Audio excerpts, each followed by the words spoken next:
What's going on, guys? Thanks for tuning into Brothers of Merit. Taylor, What up? what's up, man? It is the last episode of season 2. It's amazing how much time has gone by. I know. You know, it seems like yesterday that we were just starting. Here we are finishing season 2. So, first and foremost, we haven't done this in a crazy. while. So, thank you all for sticking with us. You know what I mean? Just thanks for being by our side, supporting this ministry, and just being there. It doesn't. I wouldn't do any justice, and Taylor wouldn't either, if we did not thank you guys, and we 100%. Don't do it enough. So thank you from the bottom of our hearts for just listening. Yeah, and thank you for leaning in. I mean, it's like we've said before, like, this is not just a ministry that exists between the two of us or three of us. This is everybody who's getting involved. And when you share it, when you tell somebody else about it, and when, like Brandon said in the past, when you just live brotherhood because of what you heard, like, you're investing in furthering this ministry and what God's doing here. Absolutely. So before we get into it, we haven't done the questions of Tara in a while. So I know you have one lined up. Yeah, we just save it for each other. So yep, so we're going to do it. So hit me with it first. I want you to ask me. All right, I like that. Okay, so since today is our year-end review, this is coming out at the end of the year. December 29th. It's now December 29th for those of you listening. Time travel for us. So my question to you is, what has been your favorite episode from Brothers of Merit? And it can't be Matt Griner's. Next question. You took Matt Griner out. Wow. Okay, that's heavy, because the first thing that went into my head when you said that was, I hope nobody as a past guest is listening right now, because if I don't select them, they'll be like, what in the heck? Why didn't you? So... just because I mean that's a heavy peach. That's low hanging fruit. That's like, you've made it well known. He's like your favorite drummer. We can't. Yeah. So Matt Griner's out. If you guys didn't know that, which hopefully you did because you listened to it. If you haven't, go find his in season 1. Heck yeah. His was great. But honestly, I'm gonna go with, let's do season 2, episode 2 with Grant Lockhart, your buddy, mentoring. I like that. There was something about the interview with him. One, we did it in person, so that is always better. True.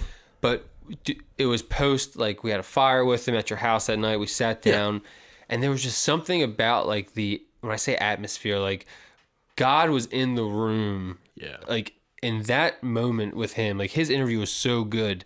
And that's not some big name that I'm selecting. Like, you know, I'm not, like, it's Grant. He's like, you went to school with him. He's your roommate. Like, right. He just said exactly what needed to be heard, I think, at that moment in my life. And also just in general for the topic of brotherhood, which is something that, you know, obviously we focus on here day in and day out. Grant's was amazing. He just talked about, you know, why it's so important to find a mentor, you know, in your life.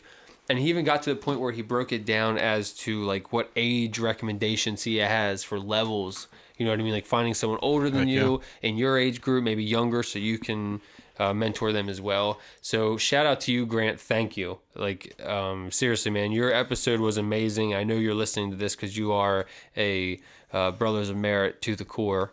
So thank you for that. And thank you for coming onto the show. And every other person that has come onto our show, thank you. 100%. That doesn't mean what you said is discounted or I wasn't, you know, into it. No, it's you're just good. I really enjoyed Grant's episode. Sure. It's almost like we were joking beforehand that, like, what our questions were going to be to each other, and Marty the Beard said you should ask, like, we were like, you should ask what your favorite kid is. And I feel like I kind of just did that. It's so funny. Mike's sitting in the room now laughing like, you're so... all right, so I had another question that I'm still going to ask you, but I'm going to flip the tables and ask you the same exact thing. That's fair. What was your favorite? Okay, my favorite, far and wide, and you know what it is, and my favorite is season 1, episode 12 with Luke Rogers. Okay. Always has been, always will be my favorite episode. Not always will be. The bar's been set. All right. But that one was my favorite. I don't know. I think it was also... there's something too, like, he was like the first, like, quote unquote big name that, like, I got. Like, you got Matt Griner, so, like, he was the first one that I got. And we had been, like, messaging with him, and he was like super down to earth. He's super funny, and he's we've like connected with him a bunch actually, kind of post, and so just the fact that it was Luke, I think, is one of the reasons why he was my favorite. But I also just loved what he had to say. It was like I've been reading in Acts, like in my personal like just time with the Lord, and like stories of like when God used to like, not used to, but like in Acts, like God, works and does huge, like he breaks Paul from prison and like huge, like miraculous things. And Luke talked about stories like those same kind of stories that just happened like years ago, like less than 10, like, you know what I mean? Like in our lifetime. And so like, which is awesome. I think we a lot of times like almost like lose sight of the fact that God's still working in that same way. And so it was a really cool reminder and really cool stories. And while his testimony was 35 minutes long, that was my favorite episode for sure. Nice. Yeah, his was a good one. I definitely liked it. So I'm gonna ask. And again, I also like I could run down the list of like. Oh yeah, absolutely. So it's like the same thing asking like what my favorite kid. Like I have tons that I enjoyed, but that one. So who's your favorite kid? No, I'm just kidding. So if you had to pick any, and this is fresh in my mind, everyone, because I've seen 3 movies now. Okay. Who would you be in Star Wars? Who would I be in Star Wars? Han Solo, no question. Why? Because he's my favorite. He's my favorite movie character of all time. Is it because it was played by Harrison Ford? No. Could be. I mean, Harrison Ford did a really good job. Yeah, I mean. But like. Just saying. So like even just the movie Solo, like we could. I'm like watching the clock because I could go on a rant. Yeah, we're gonna stop there because I haven't seen the Solo yet. Yeah. No, and I didn't even put 2 and 2 together that was actually gonna be about him. So now that you just said that, see, I'm so like fresh in my Star Wars. He just finished the first trilogy for those of you keeping track at home. Yeah, for our Star Warians. Like last week we talked about the start of it, and now we're like progressing through Brandon's Star Wars like infancy. My goal is by next season to have watched all of them. There you go. So. I love it. But yeah, Han Solo is like my favorite. I don't know. The reason why I said like it's because in Solo too, like his like personality, he's like just like the Maverick. Like hey, the Maverick. He's the like that's just like his person. Like he's the pirate, like the guy who talks his way out of everything, and he flies by the seat of his pants, and he shoots from the hip. And I relate to a lot of that. I love a lot of that. Amber hates Han Solo. It's actually funny. Like if we watch Star Wars, she's probably her least favorite character of all time. So okay, I'm not gonna flip the tables on you because I know that your answer would be. Actually, I think I asked you last time, last season recap, and you said Mike Pompey from the coach from Mighty Ducks. Yeah. Gordon Bombay. Gordon Bombay. What did I? Anyway, right. Star Wars, Ducks. I would definitely be Luke Skywalker, obviously. Cliche answer, but I would love to have a lifesaver. But anyway, let's get into the real thing before people think we're a podcast about Star Wars. So tonight's episode, we're going to kind of recap this past season in a way, but we're really going to talk about Christmas, obviously. Taylor's got some things he wants to talk about, but we're going to recap the entire year. Like this is awesome because season 2 is ending at the end of 2019 before we go into 2020. And it would be nice just to kind of hear about how God has worked through this ministry through us, what it's done to us, and what it has hopefully then done for you all as listeners. Heck yeah. So Taylor, if you want to start off, I want to get into the Christmas, what you wanted to talk about, the things. So let's just dig into that. Heck yeah. I mean, it's kind of just like a topic. It's not necessarily like I have like a word here that I want to like go crazy on or anything like that. Fine. But a topic, and we can just kind of talk about it here. But it's something that like, I don't know, it just kind of hit me as Crossroads is going through like Advent, and we started, I guess, 4 weeks ago now, going through Advent, and the first series, I can't remember if we talked about this on the podcast or if we just talked about this off the air with one of our guests recently. Doesn't matter. So Reed, our senior pastor at Crossroads, the message was about like the story of Christmas actually starting at the very beginning, and Abraham and the promise to Abraham, and that he was going to be given generations, and all of that stuff, and the covenant that he made with Abraham. And then he went through years and years and years and hundreds and hundreds and hundreds and hundreds of thousands of years until then that came to fruition when Jesus was born. And just how the Old Testament was like long and I don't know, and especially at the very end, right? Like Malachi, the classic insert Italian prophet Malachi joke.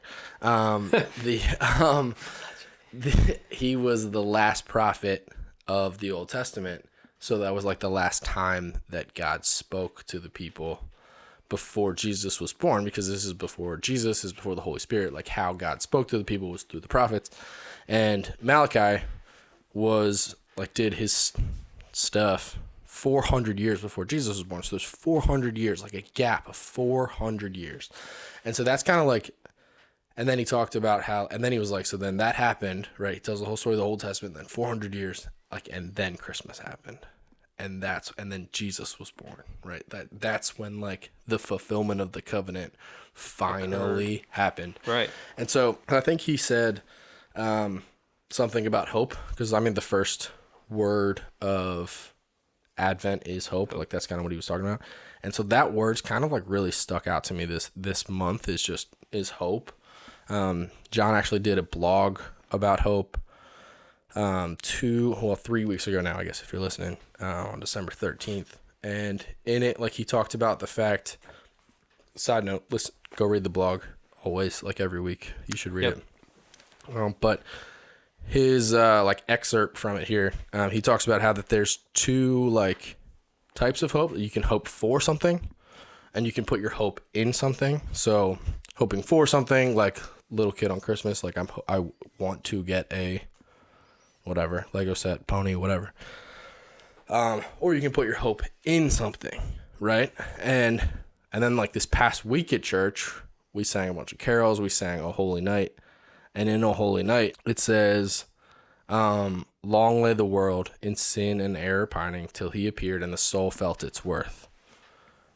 A thrill of hope, the weary world rejoices. Like, and then for yonder breaks a new and glorious morn. So a weary world that had just gone through 400 years of like dead silence and darkness.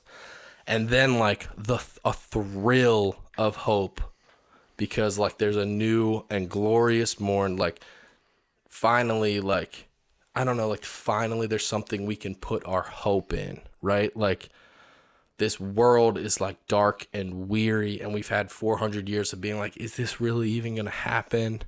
You know what I mean? And then, but like, insert Jesus. Like, that's when Jesus comes and is born in the like flesh, the most humble way possible. And, you know, like the whole, like, insert the Christmas story. Right. But like, I don't know, just like that feeling of like, or like, I guess just that word and the concept of hope and how powerful hope is. And like when we put our hope in something, specifically when that hope is Jesus.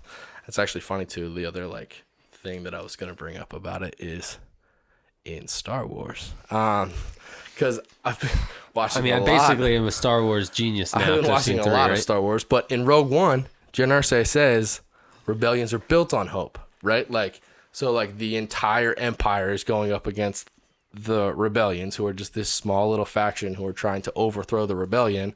And it's the whole Star Wars story is consistently like, we're too small, we're not going to beat them or whatever. But Jyn Erso is like, rebellions are built on hope, like putting your hope in the fact that this can happen and we don't have to fall to the empire. Like, right, take the loose analogy and apply it to this. Like, hope can be so powerful. You know what I mean? Like, and when we put our hope in Jesus, I don't know. Imagine being... Cut me off. Take it. No. Take it from there. No, I like this. I like this. Not just because of Star Wars reference, but we need to make a podcast of Star Wars and Jesus, baby.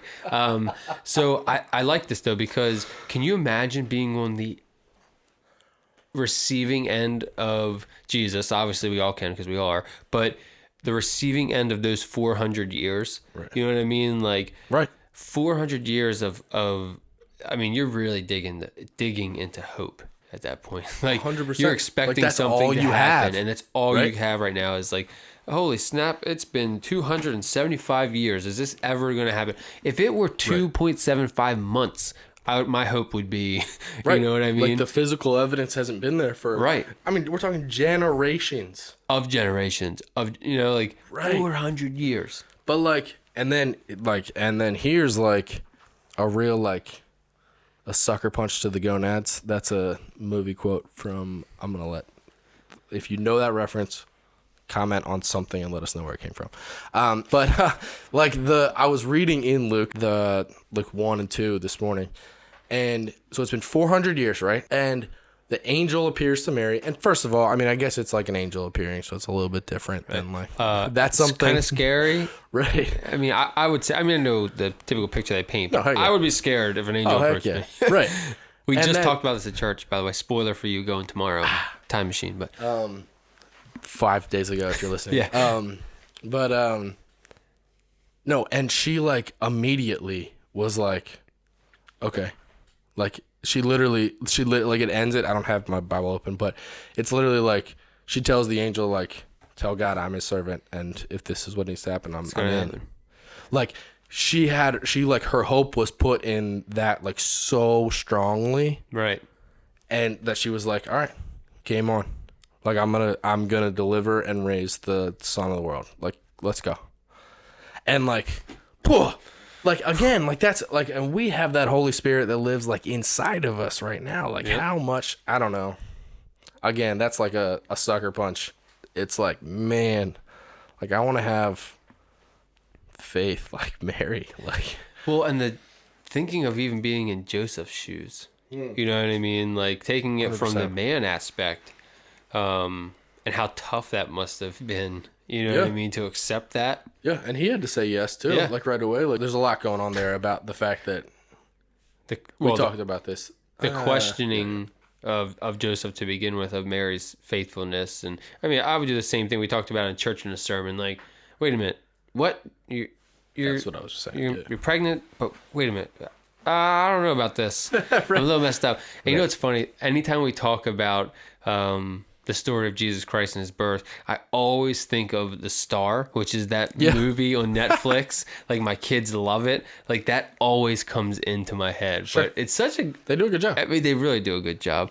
I don't know. I think that's a good point. No, and again, it's really just like, I don't know. And then there's a ton there also. There's a ton. I encourage you to read Luke 1 and 2. Like, right. Going into the Christmas season and like just read the account and try to read it with new eyes, because I think like for me reading Luke 2 this morning was very like, I've heard this before, like I have really had to like kind of slow down. But Luke 1, like I don't read that every year, and there's a lot to be pulled from that of just like encouragement. Well, I'm going to take that because I read some of Matthew obviously in this time of year, so I was reading some of that. So I'm going to read Luke, I think, because I just wasn't focused on that. And I'll read Matthew. You read Matthew. See how that works? That is brotherhood, gentlemen. So what do you think? So looking back now, we've kind of hit on Christmas. So I want to talk about kind of this year in a nutshell. So what do you think has been most impactful in your life coming from this this ministry and podcast and what we've been exposed to? What's been most impactful? Yeah, that's a great question.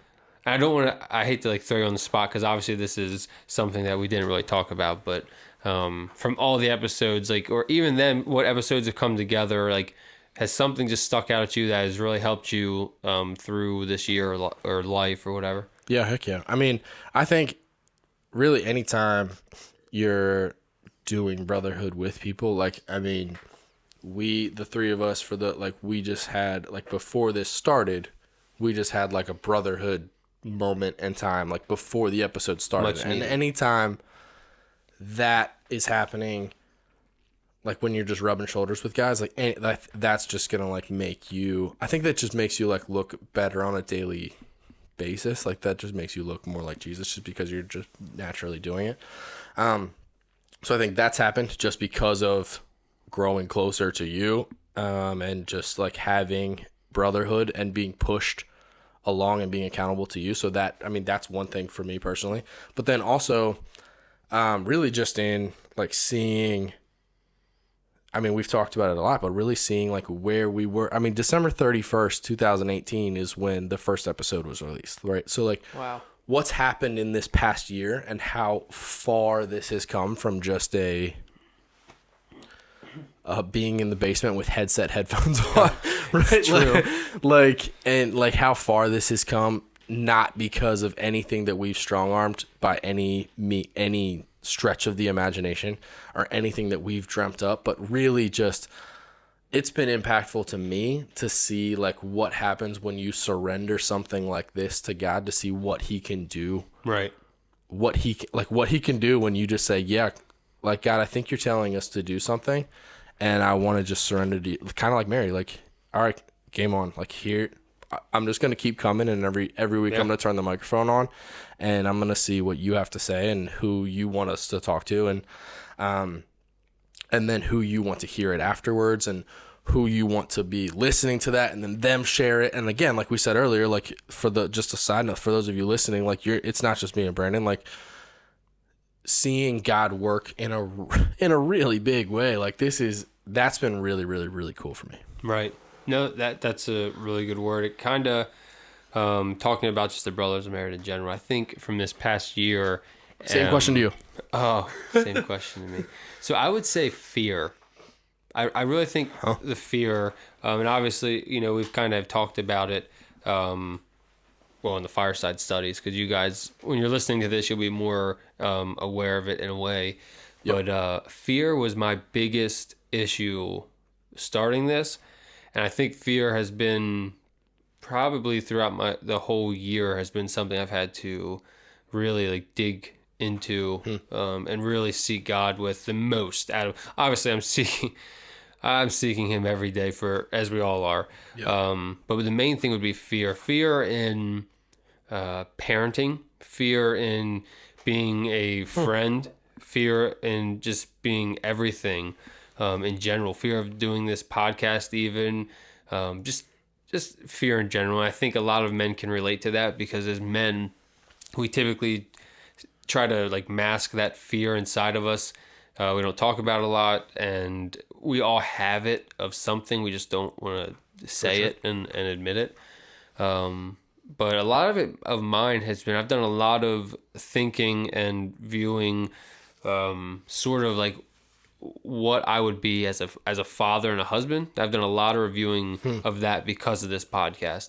I've tied it into my personal life a lot in regards to that. Not just like how I am to you as a friend and to Mike as a friend, but as a father and a husband. So I've been fearful of having a bad, I don't want to say image, but I've been fearful of making the wrong mistakes, especially with the age of my children now. It's so influential. Anything you do can impact them in such a way and scar them, because they're little sponges right now. And my son being 5, I could do something right now, and you think back and men would be like, or anyone would be like, well, they're 5, no big deal. They're at that age, and he is now, he turned 6 this coming year. Like, I could do or say something that could scar that boy, and I would never even know it. Yeah. You know what I mean? And that's my biggest fear. So I have had to surrender myself a ton to the Lord this year, and basically just be like, hey, like, I'm just going to let you take this and please guide me in the right direction, because I don't know what I'm doing. Yep. Only one person knows exactly what they're doing, and that's you. And I need you to help me. It's seriously. And that's why that mentoring thing was so big with me with Grant, that episode, because I can't do it myself. You know what I mean? And I needed people and inputs, and I need people that have either done it before or doing it now, but things have worked for them. Like, I just needed the help. So I think fear in general across the board was my biggest fear, that I had to overcome. But the biggest hurdle that I had to overcome this year was fear. And just the impact that it's had on you. Yeah, for sure. And I think that, just as like a little like tease here, like what we got with the Fireside Studies, like, I won't give you all of our topics, but fear is one of those topics that we're going to touch on in that Fireside Studies, which I think is awesome that you just like brought that up, because of how like impactful and influential. A, it's been for you, but then also B, like we said just now, like we've said all throughout this past year, and what we said in the Fireside Studies. I say that because it's fresh on our mind because we just recorded it. But like, it's something that everybody Right. goes through it. Everybody has a reason to fear something, and everybody has to like overcome that by like letting God be their strength in that. So keep an eye out for that. Keep an eye out for further things that we have just discussing that topic and kind of how to combat that through brotherhood and by letting God work through you. Right. So I think kind of closing off that door, what I meant to say was my call to action, or like my challenge to all the listeners, is to really embrace that fear and dig into it more. Like that's my goal for 2020, is to keep this ball rolling on how I have overcome fear already and not revert back to my old ways. Like continuously seek Jesus every day more than I already am, to try to take me to that next tier so I can be ultimately that mentor that Grant wanted us to be. Yeah. You know what I mean? So my challenge to you guys listening to this in your cars right now or whatever is to fully accept the fact that you have a fear in something. Like no one can sit here and tell me they're perfect, because only one person is, and none of us are them. We strive to be him every day, but we will never be. So embrace it, figure out what it is, and dig into it more. Seek somebody out and talk about it. Like just really try to, like, you know, just develop a way to overcome it. And that's my goal, and that's my call to action to all the listeners. I love that so much. And I also love, we talked about this. It's funny that we started season 1 by talking about like the journal aspect of how the podcast can be a journal. Like, again, it was basically a year ago when Brandon recorded episode 2 called like disregarding the doubters and overcoming fear. Like, and just so then to hear, I don't know, because I just listened to that one a couple of weeks ago in preparation for the Fireside Studies. And so to hear you talk about it then and then now, like only like a year later, and like the work that God's done in that is really, really, really cool. So right. And it's big. And I'd encourage you to do that. Brandon's going to hate that I just said that, but listen to episode 2. 1 and 2 are rough, gentlemen. I'm warning you now. Listen to episode 2, and if nothing else, listen to episode 2 just to see like how God's worked, and I know it's really, really cool. Right, and he deserves a lot of praise and honor for and that. he'll work in anyone's life, and that's the point of this podcast. It's not for you to sit here and like take notes on how Brandon Collier's life is going. It's for you to listen to it and realize that, hey, I have something that I'm fearful of. If Brandon can do it by seeking out Jesus, then so can I. Like, that's the only thing about this podcast that we're doing. I'm not expecting you guys to think I'm some celebrity, because I'm not. I'm not expecting you to 100% care of what I'm overcoming, but I do want you to care about how I'm overcoming, 100%. And that's the Lord. No, our mission is to inspire men to seek brotherhood. Right. And like the one of the ways that we can do that is how God's worked in our lives, and so it's inspiring to try to like lean into Him, because that same thing can happen to you. Right. And Taylor, you texted me this yesterday and told me that I should use it in the podcast. So I think I'm going to. So an example of fear that when I talk about my son and myself. So we were in church yesterday. Oh yeah. Heck yeah. Yeah, it was actually pretty neat. So now he remembers. I was just looking at Mike like, I do not remember what I texted him. So we're in church yesterday. And obviously it's, wrapping up 2019. So we do the sermon series, or not the sermon series, but what our pastor was talking about. And at the end, he says, all right, he talks to the congregation. He's like, hey, what has God done in your life this year? Like, what can you say to 2019 is closing up? Like, so they start passing the mic around. They get to like 3 or 4 different people. And then the 5th hand to go up is my 5-year-old son that's sitting right next to me. So, right, everyone laughs. And as a father, my initial instinct, and I caught myself, my initial instinct was to grab his hand and pull it down. I'm in a room full of like 200 people. I have no idea what's going to come in my 5-year-old's mouth. Mm-hmm. And I literally reached out to grab it. And as my hand went up, I grabbed his hand. I let go. Yep. And I said, this is not my place to tell my son to not. Like, if God is telling him that he needs to say something, then I'm going to allow it, whatever it may be. So Jim Powell, our campus pastor, of course, sees that hand go up, and he's like, Kingston, what do you have to say, buddy? So they walk over and they give him the mic. And my 5-year-old son stands up on the chair so everyone can see him. And let me tell you guys something. This is so unprovoked by me. Like, I'm telling you, I was getting ready to stop him. That's your sign to tell you I was not filling his ear with anything to say. Right. This is truly God's work through my son. And he stands up, he takes the mic, and he says about my father-in-law who just got both his knees replaced. All he said was like a few words, and he was just like, because God was working in my life for taking care of my grandfather because he had surgery. And that was it.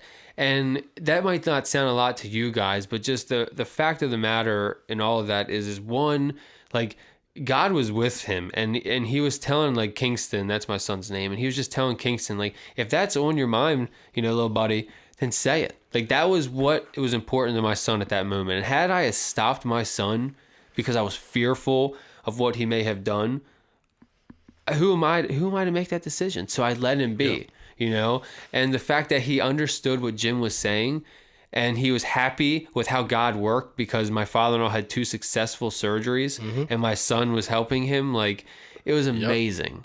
You know what I mean?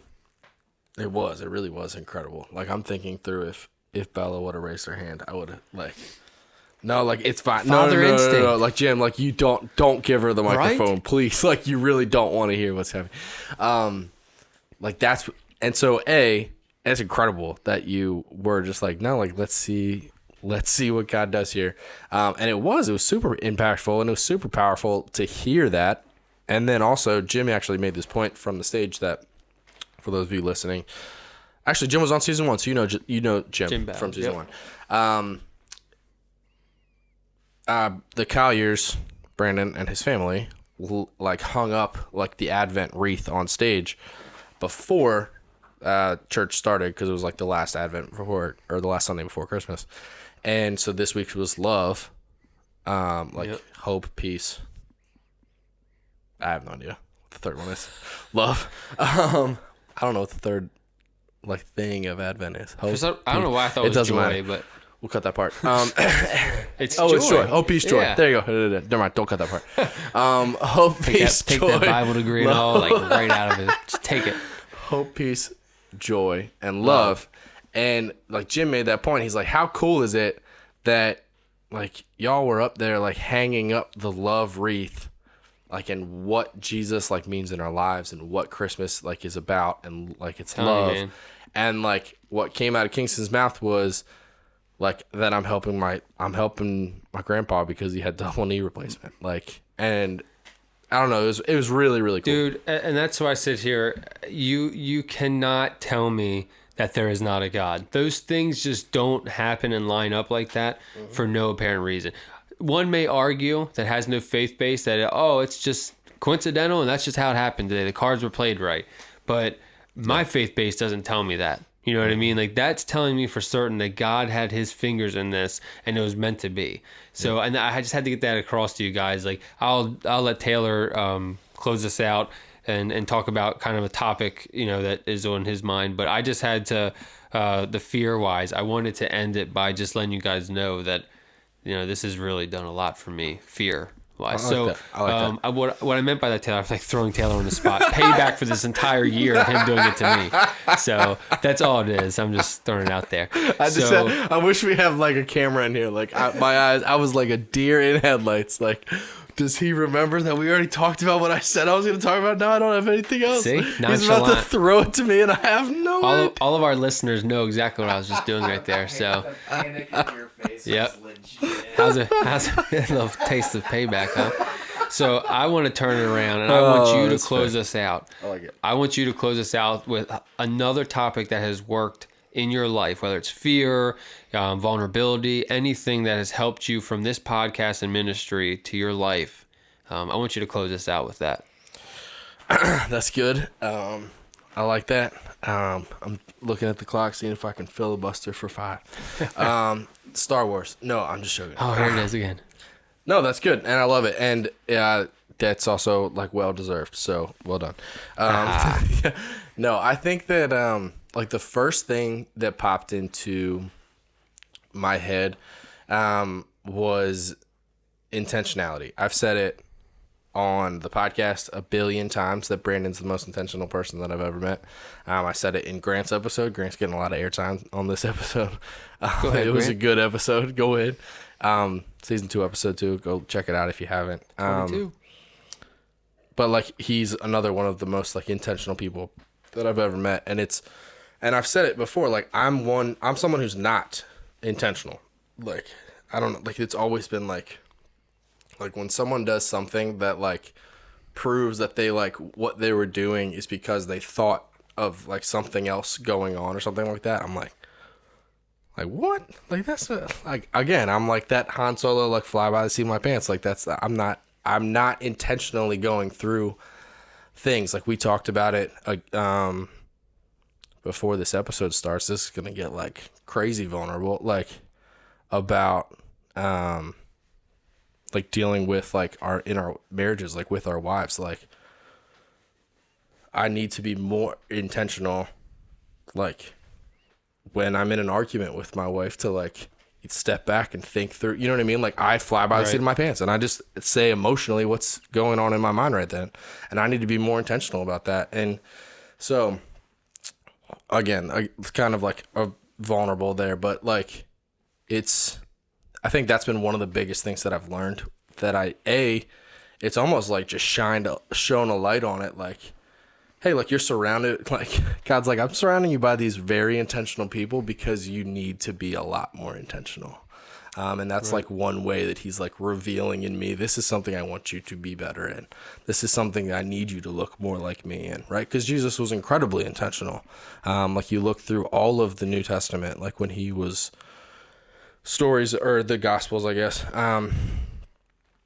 story after story after story, everyone he talked to and everything he did, like he had a reason for it and he was intentional and he was, you know what I mean? Like he was like the epitome of that. Like, and so I think that that's definitely one thing that I have gotten better in, something that God's been working on me through this year. And one thing that I think I'm excited, kind of like we were talking about with fear, like I'm excited to have continue to grow and something that I just need to be better at. Right. So to really close this out, well, I'm going to close this out, but for your part, well, actually, yeah, go ahead. Say your point, and then I have a thing to throw out. I wanted you to leave the listeners with a challenge, like in regards to intentionality. Like, what is your challenge to our listeners for this upcoming year, but mainly like the off season before we, just in general.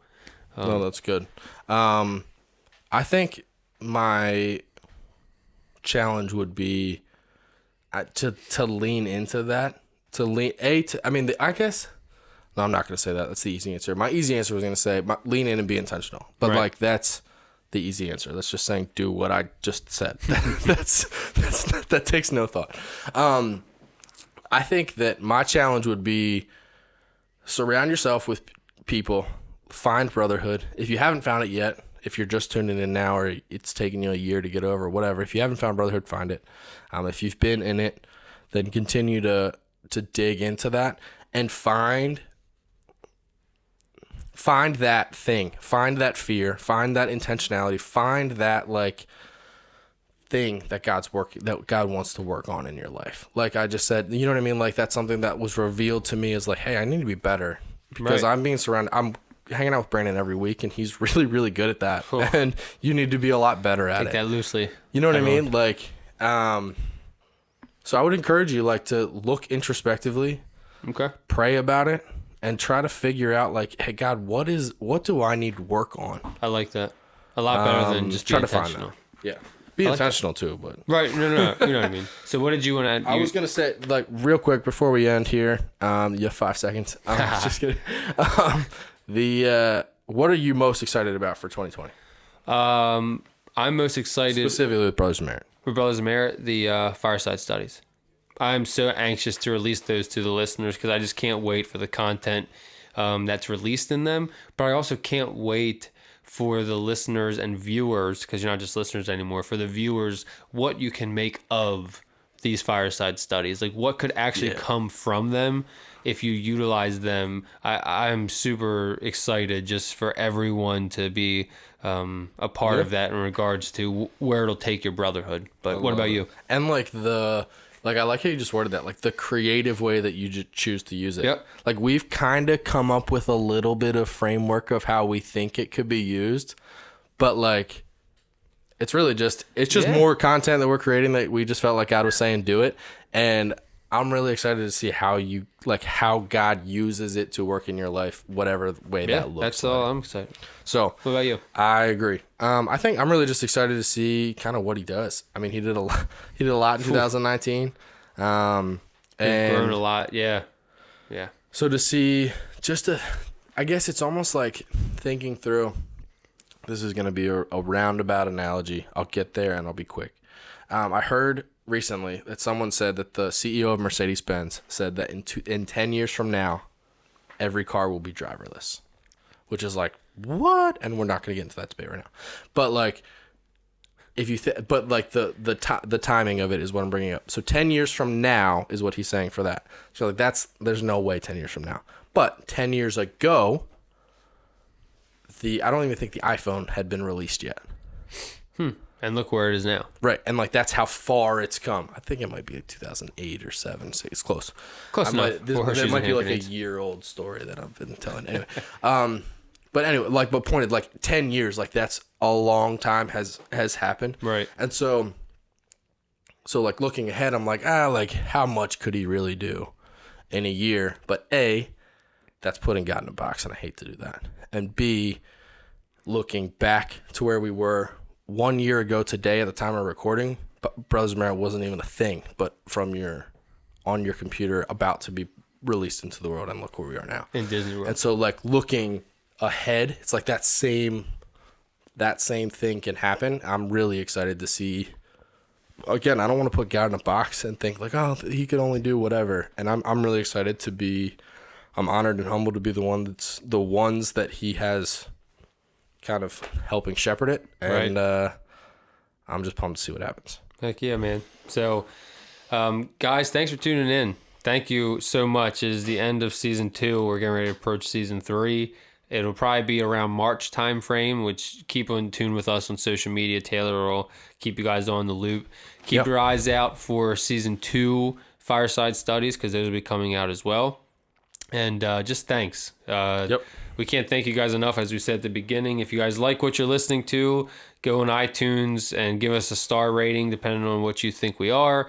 Review it, rate it, whatever. Just let Taylor and I know that what we're doing is actually working with you. If it's not, and you think of another way it could be, reach out to us. We're extremely approachable, and we're not in this for him and I. We're in it for God, as we all are. So help us out by reaching out. Let us know if you liked it or not. Heck yeah. And with that being said, like we're finished season 2. Yep. We'll be back with the podcast in March.